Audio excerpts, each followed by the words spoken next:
납득하고 이해하여 결국 길이 보이는 수학을 강의하고 있는 강사 김해찬입니다.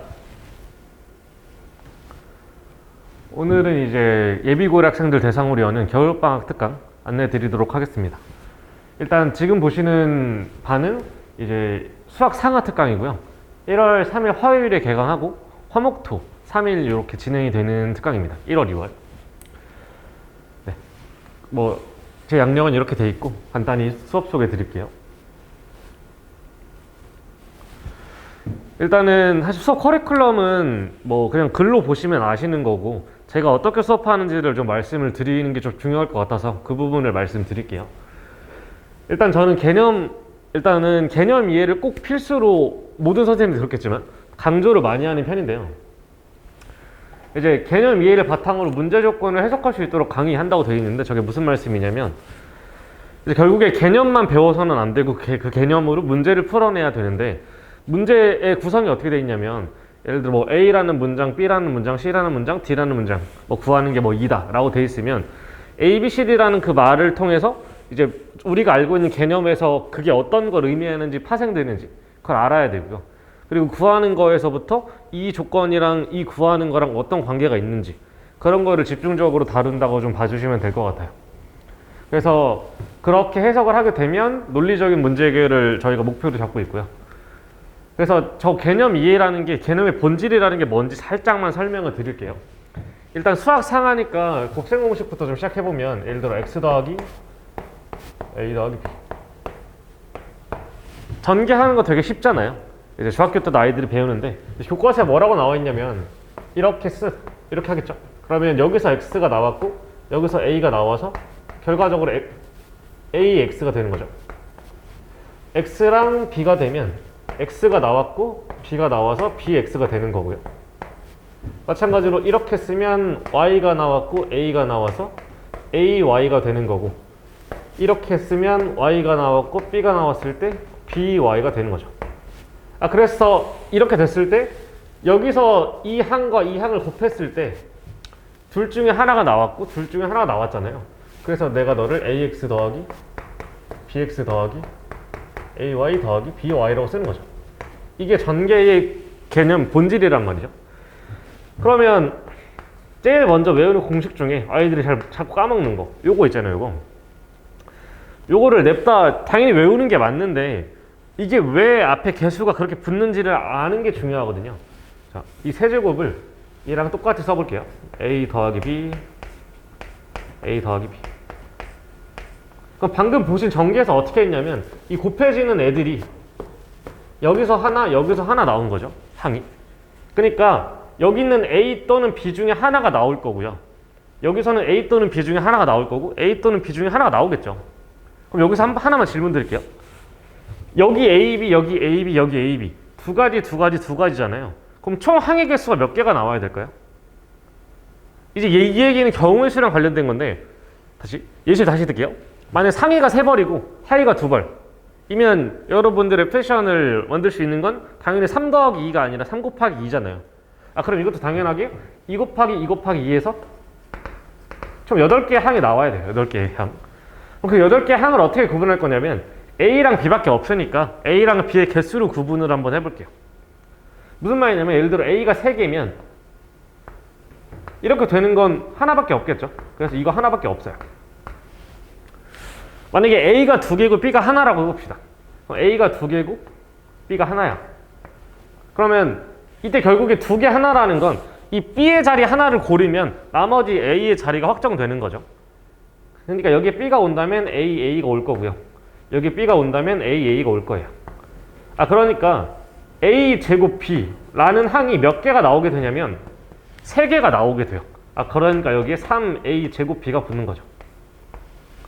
다시. 만약에 A가 하나, B가 2개라고 해봅시다. A가 하나, B가 2개. 그럼 A, B, B라고 했을 때 얘랑 똑같이 3개 중에 A가 나오는 거 하나 고르면 되죠. A, B, B. A, B, B. 그러니까 어떻게 되냐면 A, B 제곱이라는 항이 몇 개가 나오게 되냐면 3개가 나오게 되는 거죠. 3개. A, B 제곱. 마지막으로 B가 3번 나온다면 이런 거 하나밖에 없고요. 따라서 B 세제곱이 되는 거죠. 이게 전개구나. 아이들한테 알려주는 거죠. 그러면 이걸 알면 어떻게 할 수 있냐면, 예를 들어서 가장 기본 형태인 a 빼기 b의 세제곱을 한다고 치면 얘도 똑같아요. 뭘 어떻게 하냐면 세제곱을 a 빼기 b로 나누는 거죠. 그러니까 저기서도 a와 b의 개수가 중요하겠죠. 그럼 a가 3번 오는 거, 혹은 a가 2번 왔는데 b가 1번 온다. 그땐 마이너스 b겠죠. 자, a 2개 마이너스 b 하나, 마이너스 a 제곱 b라는 항 몇 개 있을까요? 몇 개 있을까요?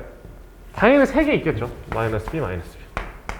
그러니까 우리가 이걸 쓸 때 a 세제곱, 얘가 3개. 그럼 다시 a가 하나고 마이너스 b가 2개라면 이때는 마이너스 b가 2개이기 때문에 a, b 제곱이 되고, 그것 또한 몇 개? 3개겠죠. 마지막으로 마이너스 b가 3개면 마이너스가 밖으로 나올 테니까 마이너스 b의 세제곱이 되는 거죠. 전개라는 게 냅다 외우는 것도 있겠지만 이렇게 원리를 알면 좀 더 우리가 많은 공식을 쉽게 받아들일 수 있는 거죠. 그래서 매 파트마다 이런 내용들이 있어요. 개념의 본질이 뭔지. 그런 것들을 주로 강의한다라고 생각해 주시면 될 것 같습니다. 네, 그리고 이제 테스트에 대해서 말씀드릴 건데, 테스트는 이제 매일 보려고는 하고 있으나 진도에 따라서 매일 보지 못할 수도 있고요. 웬만하면 단원이 끝나거나 아니면 내용이 너무 많으면 반 정도 잘라서 테스트를 진행합니다. 근데 테스트에는 문제풀이 테스트도 있는데, 우리 아이들이 개념을 좀 확실히 해야 되다 보니까 개념 테스트도 같이 봐요. 어떤 걸 물어보냐면, 예를 들어 항등식이 뭔지를 아이들이 모르고 그냥 푸는 경우가 많아요. 항등식이 뭔지 물어보고, 아니면 뭐 인수정리가 뭔지 이런 것들을 직접 쓰게 합니다. 이때 항등식이라는 게 사실 고3 때까지 되게 중요하게 작용하거든요. 그래서 그 부분, 저는 어차피 전 커리큘럼을 알고 있는 사람이니까 중요한 부분 따로 강조하면서 수업을 한다고 말씀드릴게요. 그래서 이것도 여기 같은 얘기인데, 결국에 저런 논리적인 거, 그러니까 저희가 어차피 목적은 대학을 가야 되는데 킬러 문항, 준킬러 문항 같은 경우에는 아이들이 처음 보는 문제인데, 이걸 어떻게 풀어내냐는 건 이제 방금 말씀드린 어떤 문장이 가지고 있는 의미를 뽑아내다 보면 자연스럽게 문제가 풀리게 돼 있어요. 그러니까 이제 냅다 유형을 암기하는 게 아니라 이런 연습을 통해서 이거에 대한 대비를 할 수 있다는 거죠. 대비. 그리고 이제 수업은 제 자체 교재랑 시중 교재 섞어서 쓰는데, 이제 이 반 같은 경우에는 라이트센을 쓰려고 생각 중이에요. 라이트센.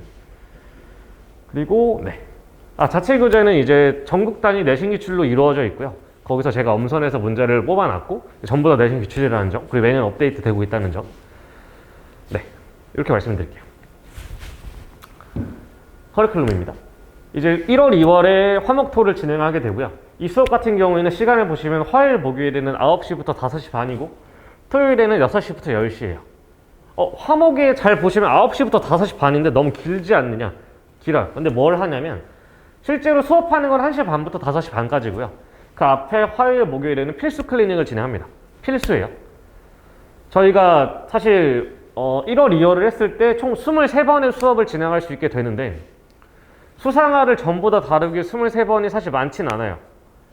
그래서 아이들이 숙제를 꼭 해와야 되고 공부를 많이 해줘야 돼요. 겨울방학이기도 하니까.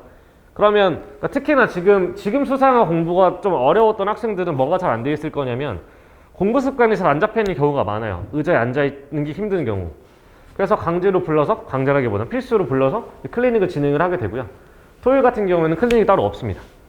대신에 월수금에도 선택 클리닉, 그러니까 필수는 아닌데 제가 필요하다고 생각하거나 아니면 아이가 와서 공부하고 싶다라고 하시면 이제 선택해서 나오셔도 괜찮습니다.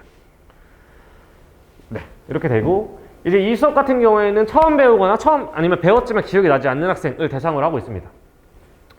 그래서 이 수업은 많은 유형을 엄청나게 학습해서 공부를 한다기보다는 방금 말씀드린 개념의 본질을 이해하고 그게 문제에 어떻게 적용되는지 응용 정도까지 하는 수업이라고 봐주시면 돼요.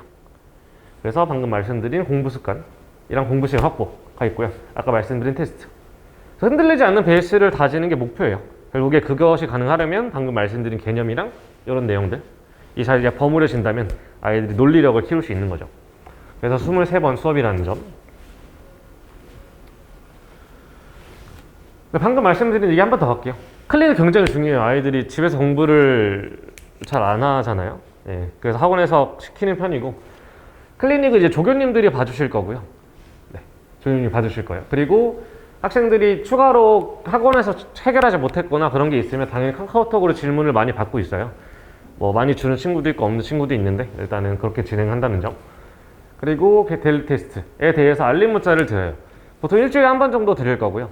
이제 시험이 좀 일주일에 한 번이 아닌 경우도 있는데 그때는 어떤 경우냐면 테스트를 많이 보지 않아서 데이터가 쌓이지 않으면 문자를 안 드려요. 간단한 내용 정도는 보내드리는데 테스트를 보고 아이가 어떻게 하고 있는지를 좀 정리해서 보내드리는 편이에요. 그래서 테스트 결과랑 이제 학생 피드백, 이제 이 친구가 어떻게 하고 있고 이런 부분이 있었는데 이렇게 하고 있다, 그런 것들을 좀 말씀을 드리고 있어요. 네, 일단 커리큘럼은 말씀드린 대로고 저는 수업을 이렇게 하는 사람이라는 점. 그래서 네, 여기까지 하겠습니다. 감사합니다.